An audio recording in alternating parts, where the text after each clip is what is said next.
Hello guys, how's it going? My name is Dal. Legion Remix has been live for only a handful of days, but there's a good chance that by this point you probably are either level 80 or at least are getting closer to max level. But once you ding level 80, the next step to Legion Remix is to start to gear out your character, especially if you're trying to make the most broken, overpowered character that can solo the hardest content of Legion Remix. And the faster you get the character geared up, the easier the rest of this content is going to be. And the way that Legion gearing works for Legion Remix is a little different than War Within. It's a mixture of components of being able to power up your artifact weapon, but also actually getting gear on your character head to toe. And we're gonna be going over exactly how to do both of these things as efficiently as possible, which is going to be great for any of you that can grind this content endlessly, but also those of you that can only play a handful of hours in a day, but want to get as much progression during that limited time window. So with that being said, let's go over how to effectively gear as quickly as possible within Legion Remix. As always, if you guys want to see more guide videos such as these for Legion Remix or other featured content on the channel, be sure to follow the channel and subscribe. But otherwise, let's dive right in. So before we get into all the different sources of how to gear out your character within Legion Remix and make yourself as ungodly strong as possible, I first wanted to go over how the gear scaling and the watermark system works for Legion Remix specifically.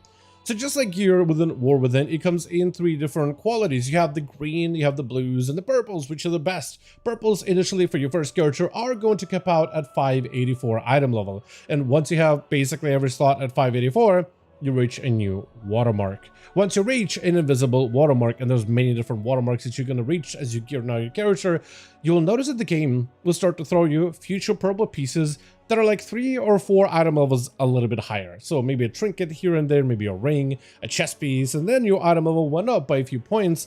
And you'll notice that the game now shifted to giving you slightly higher item level gear and slightly higher and a little bit higher, and it continues basically infinitely as you get more gear to replace all of your pieces. As you increase your overall higher item level, the game adjusts and starts to give you better rewards. Once basically I'm 618 or so, and I get a couple of pieces that are 623, once most of my pieces are about like 620 or so, the game will start throwing out like 625 or 627 or maybe even 630 at me until all those pieces are replaced, and then it's gonna now increase. And it's just a continuous watermark increases that you'll be able to facilitate.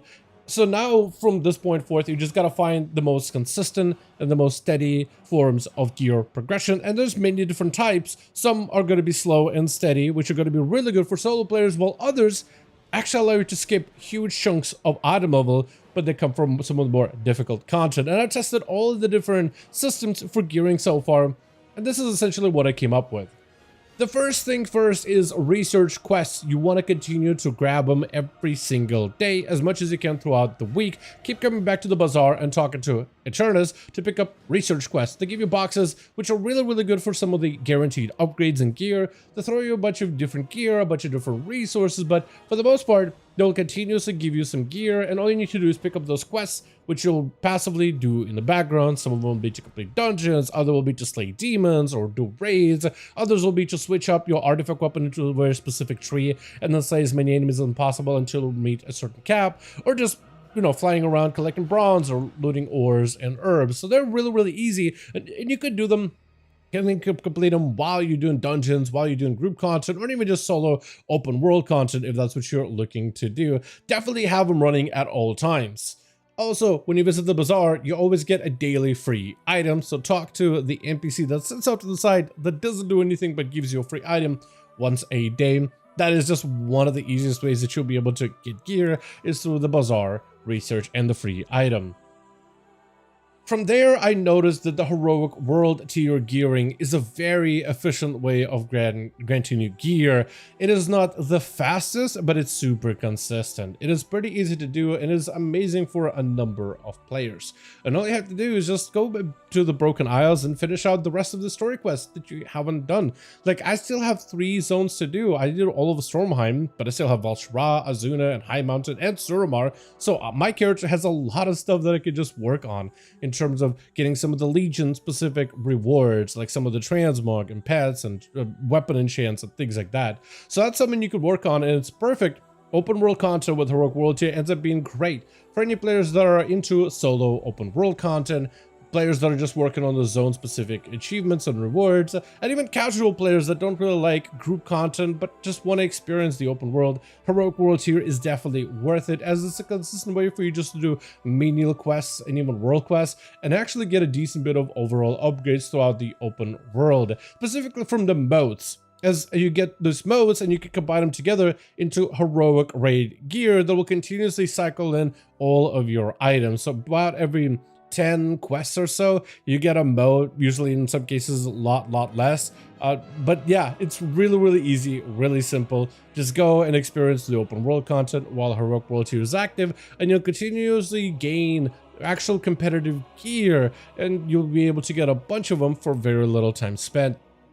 Another piece of content that's amazing for getting gear are raids, and generally the higher the difficulty of raids you can get into, the better. Dude, just choose whatever difficulty you're most comfortable with, whether it is LFR, normal, which are all both entry level and are pretty easy to bug through, heroic, which is also very easy, especially if you got a decent bit of gear, and even mythics. Once you have enough items, it is very good.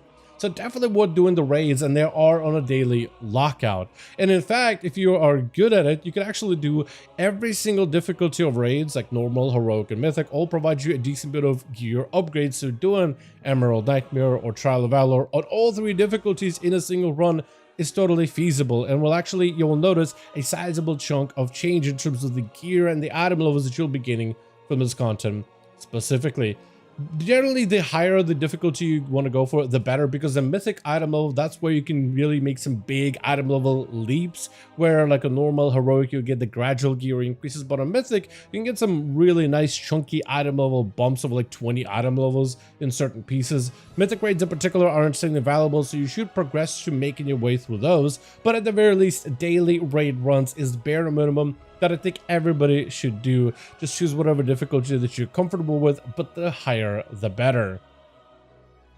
Then, of course, we have dungeons, where we have 3 different modes for dungeons: normal, heroic, mythic, as well as the mythic plus. So I guess technically 4 difficulties, but I combine mythic and mythic plus together in my head, honestly. But they're also pretty good for skipping great item levels for gear. Like +9 start to really reward you some really good 602 pieces for like a brand new starter character. However, from there with the mythic plus, you really have to go up really high levels in order to get some really good gear. So this is its own ecosystem that you could push upwards, and there are some strats that are there in the meta in order to make some of these runs easier. Like a 5 tank meta strats right now are really good. The more tanks you run in the group, usually the easier you're gonna have time within any of the mythic plus content. More survivability, plus a lot of the artifact weapon powers do end up carrying the damage, so you're not really, you know, sweating for damage whatsoever at any point throughout these runs. But they're spammable, they're pretty decent, and if you're someone who really likes Mythic Plus and really doing some of the more difficult content, the higher the better is going to grant you better gear. They're also really good for power progression, which we'll talk about that in a second, because that is a component of gear in the character. And I would say that Mythic Plus are actually generally better for power, unless you're doing some really high-end, really high Mythic Plus difficulties, that those will become a little bit more available as we get further into additional phases.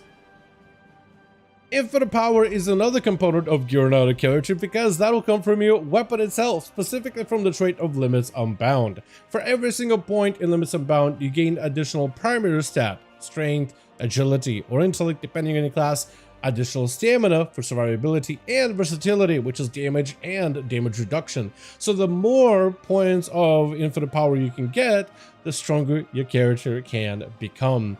So one of the easiest ways to buff up your infinite power progression is to collect as much knowledge as humanly possible, which majority you'll get from achievements. So focusing on achievements and completing like zone achievements and power progression achievements and dungeon completionist achievements, those are all going to give you a lot of that infinite knowledge early on, and are definitely worth going out of your way. The more infinite knowledge you can collect, the faster you're going to be able to get all of your infinite power in the millions and potentially even in the billions even. So the earlier you can get this number to go up, the better.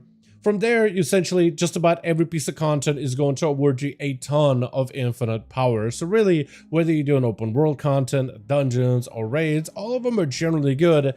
However, the best way to get a ton of infinite power very rapidly is through fragmented mementos of epic challenges, which you get for doing some of the more difficult content in the game. And those are going to be some of the dungeons, Mythic Plus specifically, raid content, which you get a huge bulk of those from Mythic raids in particular, but Heroic and Normal are also definitely worth doing. And technically rares in the open world, but you need to kill like 100 rares in order to get those. So for Heroic World 2, it's not the greatest, and hopefully they'll amp it up by like, I don't know, 5 per rare. That will actually be like, 20 rares and you get a whole 100 of them. That'll be probably more fair, but getting 1 per rare, it is taking a long while. So the best way to earn these is going to be from your daily raids, which you should be doing at the highest difficulty, honestly. And then from there, if you're looking to spam them, Mythic Plus is probably the best system for you to be able to spam as many of these as possible. Because when you combine 100 of these together, depending on your knowledge points, right now I'm getting basically, for every 100 of these, I'm getting about 2 upgrades into my limits unbound. But I did get more knowledge recently, so it's closer to like 2.5 maybe, so it's getting closer to like the 3 points. So for every single one of these that you can obtain, for every 100 of these mementos that you can combine together, the more power you're going to be able to get for your weapon, and the more knowledge you can get, the more valuable these mementos end up being. They just end up being the most efficient item if you're trying to power level your weapon. That being said, the AP power, I guess the infinite power progression of your AP weapon is something that is grindy and something you can continue doing endlessly if that's what you want to do. So if you wanted to, you could find some area, maybe in Azuna, maybe towards the center of the area where a bunch of Murlocs hang out and can potentially spawn rapidly and farm them endlessly. If that's what you're looking to do, I know that's not going to be for everybody. So bare minimum, if you are trying to efficiently get as much AP that you can for your weapon, or the infinite power, I guess IP for your weapon instead of AP, which used to be artifact power, the more power you try to get for your weapon, if you're trying to do it efficiently, the epic mementos seems to be one of the best ways for you to be able to make huge gains and progression for your character in general, as part of trying to make a more powerful character throughout Legion Remix. But with that being said, as always, I do want to thank all of you guys so much for watching, and I hope you guys did enjoy this guide video. If you did enjoy it or found it informative, go ahead and give this video a like, as it would very much appreciate it. Be sure to join our Discord community, especially if you want to keep up with any new updates regarding Legion Remix, Midnight Alpha, as we continue to get more phases and more updates over the next few weeks. As always, let me know all your thoughts in the comments down below, and as always, I'll see all of you guys in our next one.